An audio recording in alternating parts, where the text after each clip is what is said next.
Saudara-saudari yang terkasih, ada istilah dalam bahasa Inggris yang berbunyi living by example, yang berarti hidup dengan memberikan contoh atau menjadi teladan hidup. Bagaimana hidup kita itu menunjukkan apa yang kita akui, apa yang kita yakini, apa yang kita katakan. Hal ini juga merujuk pada tindakan seseorang yang mau menunjukkan nilai-nilai, perilaku, atau prinsip secara langsung melalui perbuatan sehari-hari, bukan sekedar kata-kata. Identitasnya diwujudkan di dalam aktivitasnya. Aktivitasnya meneguhkan identitas yang diakuinya. Ini mencerminkan sikap seorang yang bisa menjadi pemimpin melalui teladan dengan istilah lain, yaitu leading by example, memimpin dengan contoh, mengajar dengan contoh-contoh nyata. Pepatah Indonesianya bisa juga berat, guru kencing berdiri, murid kencing berlari. Tindakan pemimpin atau orang tua, guru akan ditiru, bahkan dilampaui oleh bawahannya atau oleh anak-anaknya. Jika contoh yang diberikan baik, harapannya akan lebih baik. Jika contoh yang diberikan buruk, dampaknya akan lebih buruk. Orang berkata, kalau tadi guru kencing berdiri, murid kencing berlari. Kalau guru kencing berlari, murid kencing bagaimana? Itulah yang menunjukkan apa yang dilakukan bisa dengan mudah diikuti oleh para murid.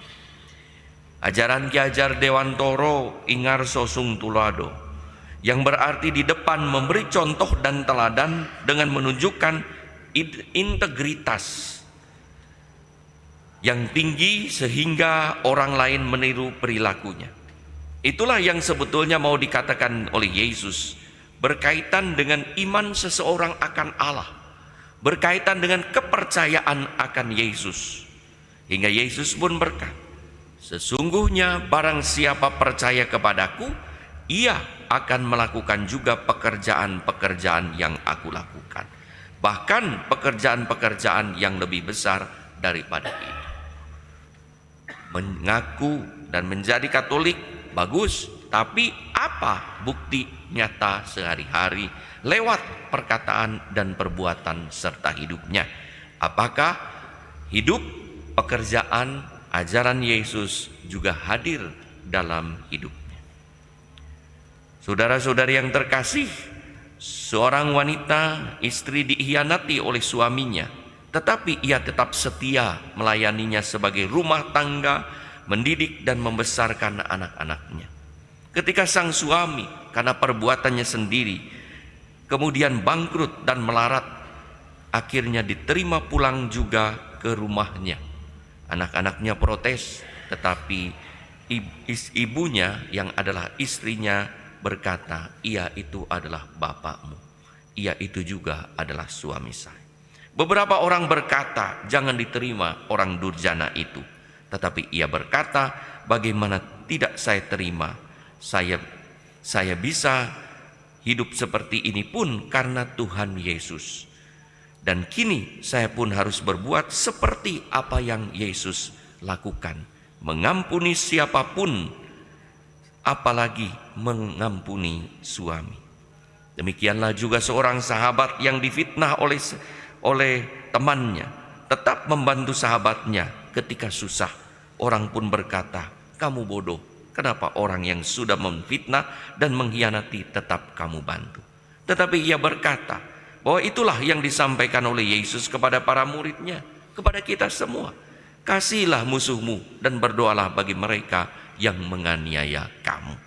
Itulah beberapa contoh bagaimana mewujudkan kepercayaan kita pada Tuhan dengan melakukan apa yang Yesus ajarkan dan lakukan. Dan Yesus pun berkata, jikalau dari perbuatan-perbuatanmu lah orang bisa tahu engkau adalah muridku dan engkau akan memuliakan Bapa. Maka siapapun yang percaya sungguh kepada Tuhan, iman yang dalam pada Yesus, akan melakukan apa yang Tuhan, yang Yesus minta dengan sungguh tanpa ragu, sekalipun mungkin berat dan sakit. Komitmen yang utuh sebagai murid Tuhan. Bukankah setelah membasuh kaki para rasul, Yesus berkata, "Kamu yang menyebut aku dan guru dan Tuhan, dan katamu itu tepat, sebab memang akulah guru dan Tuhan. Jadi jikalau aku membasuh kakimu, aku yang adalah Tuhan dan gurumu, maka kamu pun wajib saling membasuh kakimu."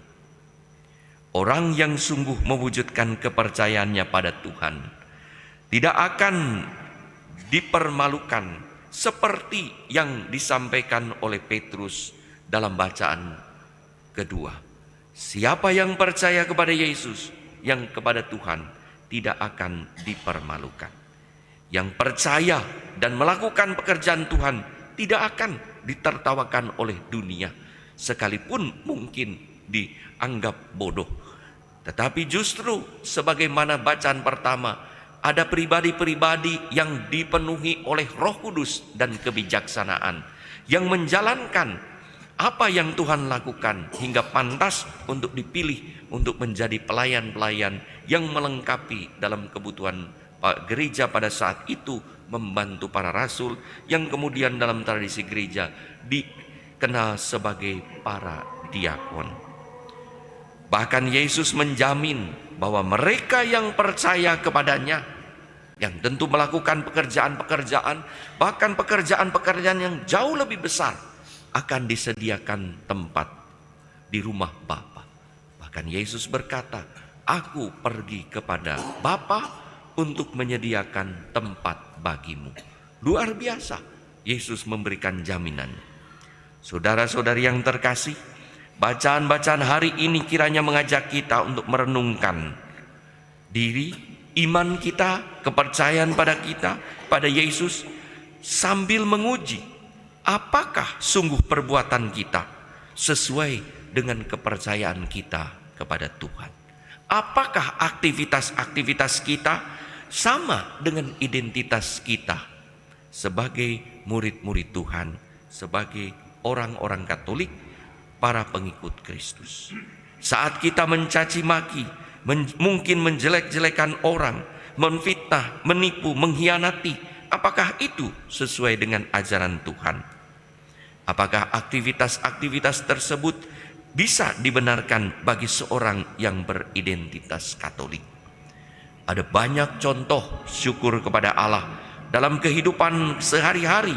Bisa jadi kita sendiri, bisa jadi saudara-saudari sendiri, bagaimana menjadi seorang Katolik, berusaha untuk sungguh hidup baik, benar, santun, dan kudus, dengan menunjukkan hidup yang penuh kemurahan hati, penuh pengampunan, dan penuh belas kasih.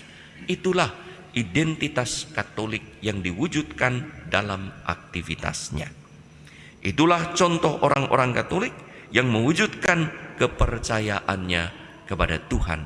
Semoga dengan demikian kita sungguh terpercaya sebagai orang-orang yang percaya kepada Tuhan.